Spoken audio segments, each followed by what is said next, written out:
This weekend is going to be very dramatic in the automotive world, as Matt Armstrong has just landed in Miami to begin part 3 of the Bugatti Chiron rebuild.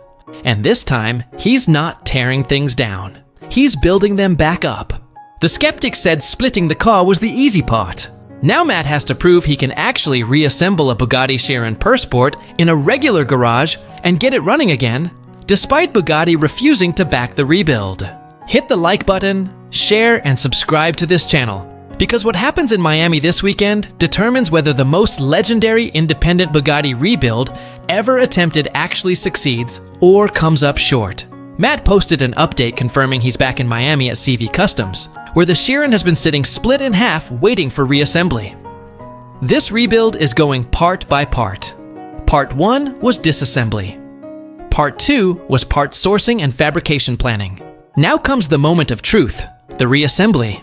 The Chiron is still separated. Front monocoque on one side, rear subframe with the W16 engine on the other. All the disconnected systems waiting to be reconnected.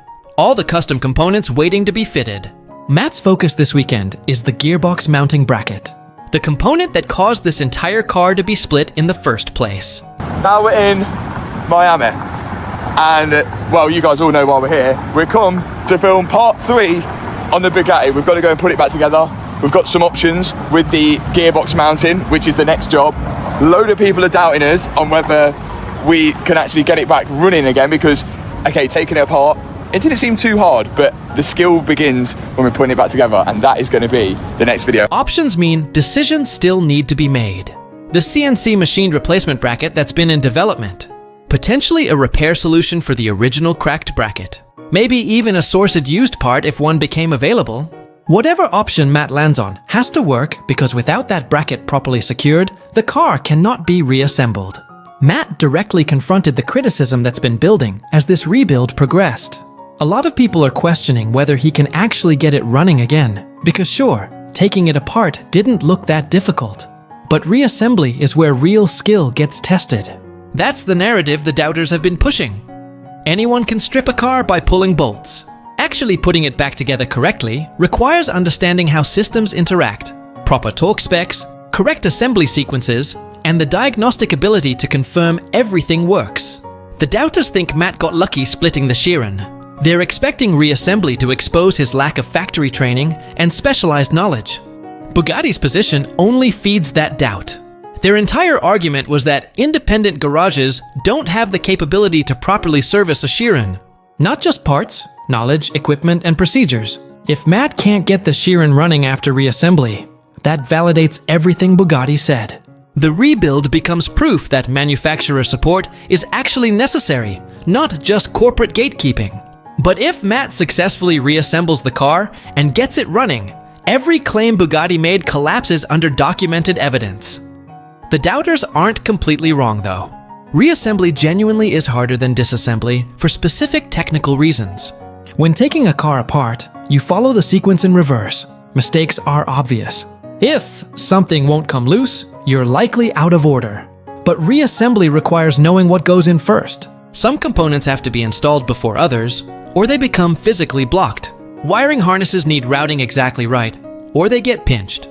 Coolant lines need proper positioning, or they'll leak under pressure. Torque specifications matter during reassembly in ways they don't during teardown. Over-torque a bolt, and you strip threads or crack aluminum. Under-torque a bolt, and components loose or fail to seal. The Chiron has hundreds of connection points Matt disconnected. Every single one needs reconnecting correctly. Miss one plug, and the car throws fault codes. Connect one backwards, and you risk damaging control modules. The 14 titanium bolts holding the rear subframe to the front monocoque need torquing to exact specification in a specific sequence. Too tight, and you warp the mounting points. Too loose, and the car literally comes apart under load. All of that required knowledge Matt had to develop independently because Bugatti refused to provide service documentation. But here's what the doubters keep overlooking. Matt already demonstrated the systematic approach required for complex reassembly. Every step of the disassembly was recorded. Connector positions were photographed. Wiring looms were labeled. Removal sequences were noted. That documentation becomes the reassembly guide. Reverse the process, follow the photos, reconnect everything exactly as it was taken apart. The gearbox bracket is being handled through real engineering. Actual CNC machining based on 3D scans with improvements over Bugatti's cast design. The custom exhaust being developed by Valvetronic follows proper engineering methodology.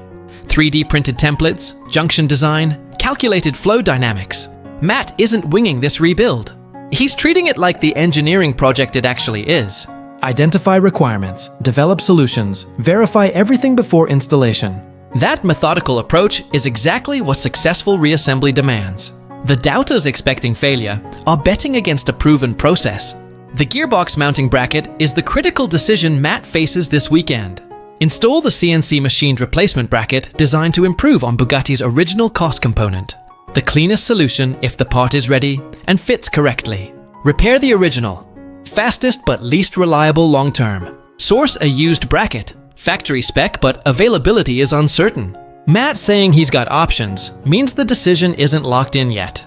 He's assessing which solution makes the most sense based on what's actually available and ready this weekend. Whatever he chooses determines whether reassembly moves forward or waits on parts. If Matt successfully reassembles the Chiron and gets it running this weekend, the implications go well beyond one rebuilt car. Every argument Bugatti made about independent rebuilds being impossible gets dismantled. The claims about facility requirements, specialized training, and unique equipment all collapse under video documentation proving otherwise. The Chiron becomes proof that hypercar ownership doesn't require manufacturer permission. Owners have the legal right to repair vehicles they purchased, and independent builders have the capability to carry out those repairs properly. That precedent affects every luxury manufacturer trying to hold on to parts monopolies and service control. If Bugatti can't stop independent Chiron rebuilds, neither can Ferrari, Lamborghini, McLaren, or Pagani. The right to repair movement gains a major win. Legislative efforts build momentum. Consumer protection arguments get reinforced by real-world evidence. That's why this weekend matters beyond Matt's individual outcome. Matt is dealing with pressure from multiple directions at the same time. Community pressure. Millions of subscribers watching to see if he delivers on the promise of completing this rebuild against manufacturer opposition. Doubter pressure. Everyone predicting failure and insisting disassembly was easy, while reassembly will reveal his limits. Technical pressure. This is the genuine engineering challenge of reassembling a 1,600 horsepower hypercar using custom components where Bugatti refused to sell parts. Financial pressure. The investment behind buying back the crashed car and funding the rebuild needs to result in a working vehicle, not an expensive collection of parts. Reputational pressure. Matt's credibility as a builder who can take on anything rests on completing the most ambitious project he's ever attempted. All of that lands this weekend in Miami. The work either pushes toward completion or runs into obstacles that force delays and replanning. Part 3 is being filmed now. The next update reveals whether Matt can actually put a Bugatti Chiron back together in a regular garage and get it running despite everything Bugatti said. The doubters think reassembly exposes Matt's limitations. Matt thinks it exposes manufacturer gatekeeping as unnecessary. Subscribe to this channel and turn on notifications, because we're about to find out who's right and who's wrong.